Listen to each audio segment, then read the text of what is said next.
สบายดีสบายดีพ่อแม่พี่น้องลุงป้าน้าเบ้าน้าสาวเพื่อนมิตรสหายและก็สีทุกท่านเนาะ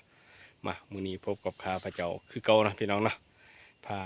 พ่อแม่พี่น้องเลาะป่าซอกหาของอยู่ของกินคือเก่าเนาะพี่น้องเนาะช่วงเขาอยากมากแพงเศรษฐกิจเงินเฟ้อค่าของชีพแพงค่าแรงถึก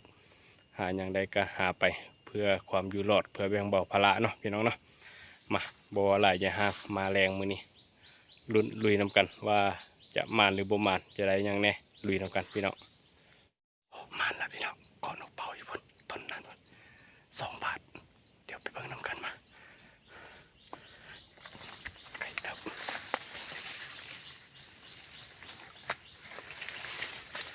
มาเจอฝูงนกเป่าเป็นฝูงเลย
ได้ไล่เอา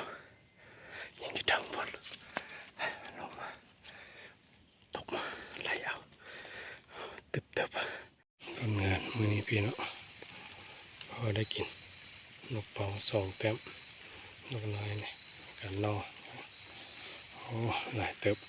มันล้นถงเอาไปจักมาพอได้กินพี่เนาะ